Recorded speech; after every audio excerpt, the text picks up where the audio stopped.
Hello, students. Welcome to Bright Mind Gurukul. Aj, we are going to again study a few more accounting terms because we are not finished yet. So we have already studied a number of terms और मुझे लगता है आपको काफी कुछ clear भी होता जा रहा है क्योंकि ये अकाउंटिंग टर्म्स अगर आप अभी नहीं पढ़ोगे तो आपको फर्दर जो भी चैप्टर्स आप पढ़ोगे आगे तो ये टर्म्स बार बार आता रहेगा और आपके कंफ्यूजन्स वो बढ़ते ही चले जाएंगे. So it is better that you study all your accounting terms. आपको समझ में आ जाए इसकी ट्रीटमेंट क्या हो सकती है, ये सारी चीजें आपको फर्दर बताते रहेंगे. तो आज स्टार्ट करते हैं with debtors. So who are the debtors और डेटर्स वर्ड कहाँ पे क्यों आता है और इसको हम कहाँ पे एंट्री करते हैं. ठीक है. So debtors are they are the people और एंटिटीज. ये पर्सन भी होता है और कंपनीज भी होते हैं, एंटिटीज भी होते हैं हु हैव बॉट गुड्स और services from a company on credit. ठीक है. सो very important things that you have to note are debtors are people or entities जिन्होंने कंपनी से गुड्स परचेज किया है.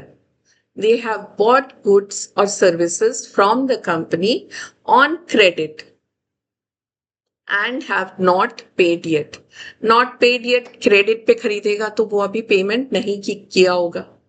तो ये सारे वो कस्टमर्स होते हैं. Debtors are those customers who purchase your goods.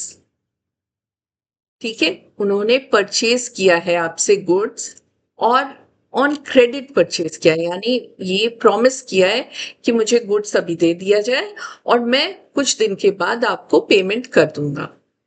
So these are the three conditions. They are the people or entities who purchase goods from you and on credit, that is promised to pay the money later on. So the total amount standing against such person or the entities on closing date is shown in the balance sheet as sundry debtors on the asset side. क्योंकि business को ये वाला पैसा मिलना है in future. ठीक है. ये एसेट है कंपनी के लिए क्योंकि इस तरीके के सारे सन्ड्री डेटर्स से बिजनेस को पैसा मिलना है. ठीक है. So sundry debtors are all customers who have bought on credit and haven't paid yet. Now comes the creditors. जैसे डेटर्स हैं, क्रेडिटर्स उस तरह के पर्सन्स हैं जो सप्लायर्स हो गए, जो आपके कंपनी मतलब जिससे कंपनी परचेज करती है.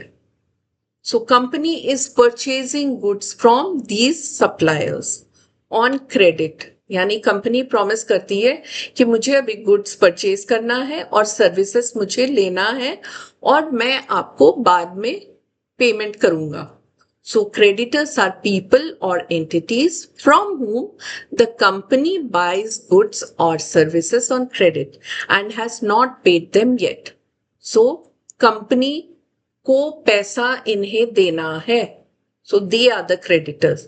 कंपनी ओ करती है. So ये liability है कंपनी के लिए. तो ये बैलेंस शीट में ऑन द लाइबिलिटी साइड इसको लिखा जाता है, इसको पोस्टिंग किया जाता है एज सन्ड्री क्रेडिटर्स क्योंकि business owes them money. In future date business को ये पैसा इन सप्लायर्स को और इन क्रेडिटर्स को देना है.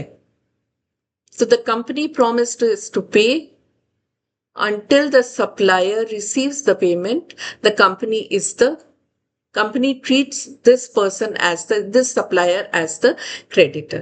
ठीक है. जब तक कंपनी पैसा ये पूरा पे नहीं करती है इस सप्लायर्स को तो बैलेंस शीट में वो लाइबिलिटी साइड में वो उसके नाम से ये अमाउंट खड़ा रहेगा. Is it clear?